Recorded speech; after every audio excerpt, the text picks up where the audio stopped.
आइदिनु भएको छ र उहाँसँग हामीले अनलाइन कुरा गर्दै हुनुहुन्छ।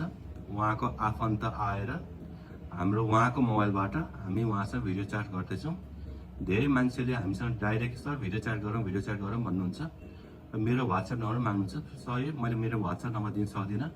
अहिले जसरी मैले अरू बिरामी हेरिरहेको छु त्यसरी नै ओपी टिकट काटेर उहाँको मान्छे आएर त्यो चाहिँ उहाँसँग मलाई सम्पर्क गराइदिनु भएको छ र अहिले आएर म उहाँसँग उहाँको कुरा सुन्दैछु र मिलेसम्म उहाँले आफ्नो रिपोर्टहरू पठाउनु भएको छ मलाई र त्यही रिपोर्टको आधारमा र उहाँसँग गरेको कुराको आपतमा उहाँले के भन्दै हुनुहुन्छ, उहाँ पोल्यान्डमा हुनुहुन्छ र उहाँले धेरै उपचार गर्नुभयो, त्यहाँ औषधि गर्दाखेरि निको भएन भनेर उहाँले उहाँको रिपोर्ट पठाउनु भयो।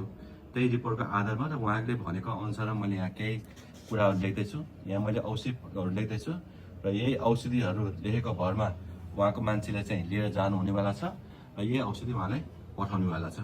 पोल्यान्डमा हुनुहुन्छ है?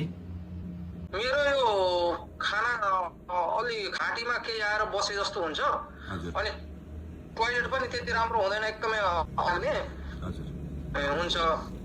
हुन्छ म उहाँको कुराहरू म उहाँको अरू कुरा सुन्दै गर्छु र जसले अनलाइन कन्सल्ट माग्छ त्यसै हाम्रो कोही व्यक्ति आइदिनु पर्यो र उहाँले उहाँको फोनबाट नै हामीसँग कुरा गर्ने हो र कुरा गरे बापत उहाँको कुरा बुझेसम्म प्रयास हो। यो चाहिँ एकदम राम्रो तरिका चाहिँ होइन। राम्रो तरिका त उहाँको डक्टरलाई देखाएर उहाँको हिसाबले औषधि गर्ने हो। तर मैले यहाँ डक्टर भेट्न पाइनँ, 6 महिनासम्म भेट्न पनि भएन। इन्डोस्कोपी गर्छु 6 महिना लाग्यो। इन्डोस्कोपी गएर पनि रिपोर्ट गर्दै म निको भइनँ। डक्टर गए, डक्टरले औषधि केही पनि नदिने हो। त्यस्ता बिरामी नामले केही सहयोग गर्ने प्रयास मात्रै गरेका छौँ।